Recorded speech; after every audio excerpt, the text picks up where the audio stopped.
Today, I want to tell you how to dramatically cut household costs without feeling the sting of cutting back.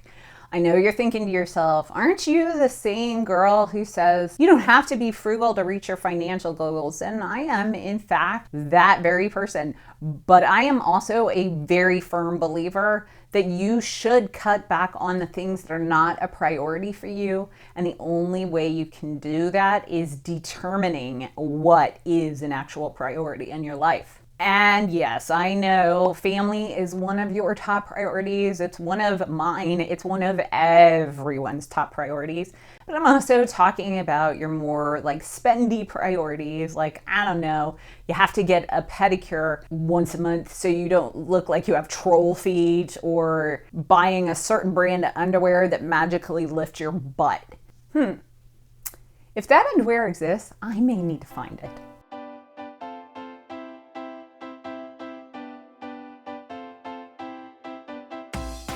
Hi, I'm Wendy Valencia. Today we're going to talk about how to dramatically cut household costs without feeling the sting of cutting back. So what are we going to do to do that? We're going to make our spending align with our priorities. What? So what we're going to do is we're going to pull out a little old pad of paper, or if you want to make this all pretty, or once you're done to make this pretty so you can put it in your budget binder, you can go ahead and click on the link down in the description box, and I'm going to give you like a handy dandy freebie that you can just print off and use. It'll just make everything sparkly because I'm all about the sparkle. So the first thing you're going to do after you got that paper out is you're going to make a list of what is truly important to you, your priorities, your goals. And it's 100% okay if you want to put things like, I want to have a beautiful home that looks like a page from a magazine, or driving a shiny black car, or having brand name clothes. Some of those are actually on mine and Mauricio's priority list. Let's be honest here. And as a side note, no one but you and maybe your spouse are going to see this. And it is a good idea, if you are budgeting for your family, that you and your spouse both do this, since no one but you all are going to see it. And you need to be really, really honest with yourselves. Like I said, it's totally okay to be superficial. So let's talk about the family for a moment. Everyone says that family is their number one priority, or at least top three. But I want to dive deeper than that. I want you to tell me what about your family is important. For me personally, family is broken up into three things. Number one is raising Melina to be a happy and kind, well-rounded human being, as well as becoming a productive member of society. Number two, my marriage to Mauricio being strong and happy. And number three, that my parents are happy and well cared for. So I want you to push pause right now and go and take 5 to 10 minutes just to free form write things down. I do suggest that you keep this list that you've just chicken scratched out as a reminder and update it from time to time, because your priorities will change. Ours change from month to month sometimes. After you've written down all of your priorities, then I want you to look for the top 5. The most important. Number 1 is going to be your very, very most important priority, and number 5 is your least important. But number 5 should really still be quite important to you, otherwise it's not worth it. So now this is where the fun part comes in. You're going to make 7 columns on a piece of paper. In the first column, you're going to write the word necessities. And those are things like rent or a mortgage, utilities, food, but not eating out food like grocery store food. Columns 2 to 6 will be your top 5 priorities in order, number 1 through 5. And column 7 is going to be the things that don't fit in any of the first 6 categories. Now you're going to open your budget for last month, or maybe the month before that. Or if you are not a write down your spending plan kind of person, you want to open your bank statement, or maybe a credit card statement if you're new to this whole spending plan thing. Wherever you keep and spend all of your money is where you want to look. And you're going to go through your spending plan line by line item by item, and you're going to write the item and the amount it cost in the appropriate column. And if it can go under 2, you pick the one that best fits. So now I'm going to go through my priorities with you so you can see where these are. And keep in mind, these are my priorities, not Mauricio's. If you're doing this again with a spouse, you really should do it separately and then compare at the end. And there is going to be discussion to make sure your money lines up with your priorities. And if once you're doing it with a spouse, you may opt to have 10 priorities over 5, and you can totally do that with this system. So my number 1 priority is making sure my marriage is strong and stable, because absolutely everything in my life centers around my marriage stability. So in that column, things like date night, gifts for Mauricio, because his love language is gifts.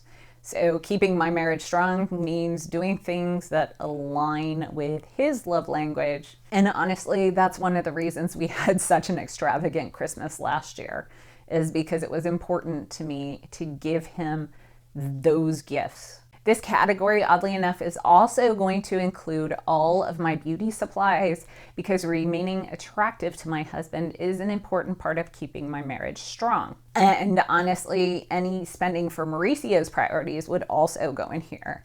So trips to Colombia and family vacations, those keep my marriage strong because they're important to my husband. My number 2 priority is making sure my daughter is happy and she's a well-rounded individual who will eventually be a productive member in society.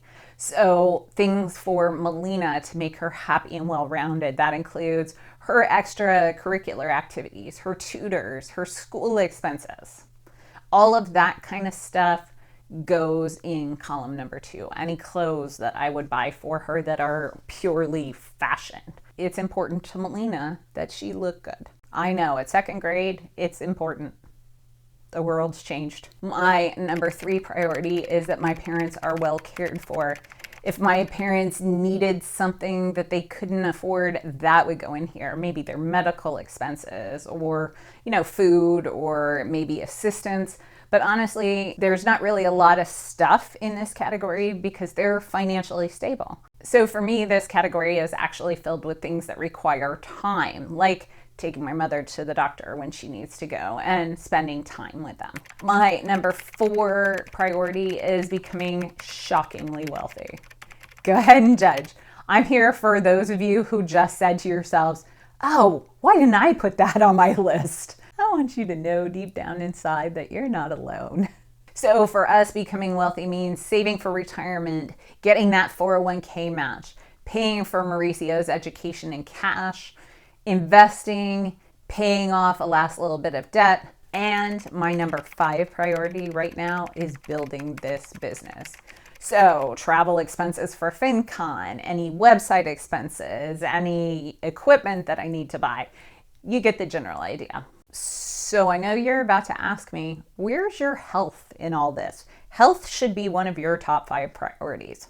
Yeah, sadly for me, health actually comes in at number 9 on my priorities list. And I know it's not good, but at this very moment, my health priority is low. I'm pretty healthy. I'm doing pretty well. Just maintaining my health is really all I need to do. And I do that pretty successfully. So once you have put all your spending in your priorities columns, I want you to add them all up. And let's look at the totals. Now that first column, there's nothing you can do about those. Those are expenses that you might want to look at cutting back on any way you can. Turning off the lights to cut your power bill down, maybe moving to a different location if that's not a priority for you. But columns 2 through 6, they should be in alignment with your priorities. And if the bulk of your expenses are in column 7, then your spending is completely out of alignment with your priorities. And it's time for an overhaul. And I don't want you to be mushing those priorities into columns 2 through 6 to make them fit, because you should know instantaneously if something helps you in the pursuit of that priority or goal. If you have to think about it, then it should go in column 7. So finally, if paying off debt or building wealth is one of your top 5 priorities or goals right now, and the number in that column is low, then you need to start looking at where you can cut back. For me, I cut back on coloring my hair because while having pretty hair is important for my number 1 priority, where I color it is not. And being able to cut $700 out of my budget had a huge impact on aligning our spending and our priorities. Cutting that $700 out was able to help us raise the amount in priority column number 4. If you have eating out over in column 7, and it's like convenience eating out and buying convenient things or doing things on the fly is not one of your top 5 priorities, cutting convenience food out is important. Your car as a status symbol isn't important to you. Sell your car, buy a cheapo car. So let's say having brand name clothes is one of your priorities. It doesn't mean you have to buy new brand name clothes. There are some great cheap clothes out there on Poshmark or shopgoodwill.com. Great places to buy clothes. So honestly, I do this process about once a year, usually in March or April, to make sure that we're on track. And our top 3 priorities right at this time haven't changed, but over the entire course of me doing this, but 4 and 5 have, and they change from year to year. Priorities 6 through 10, they change from month to month. And honestly, I find that once I see that something is out of alignment with my priorities, it is so incredibly easy to cut that spending out.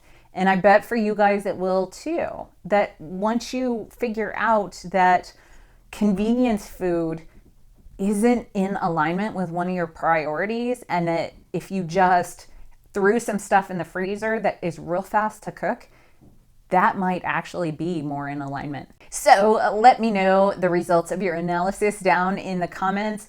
And if you wanted to use the same sheets I used here in this video, head on over to the link down in the description box and download them for free.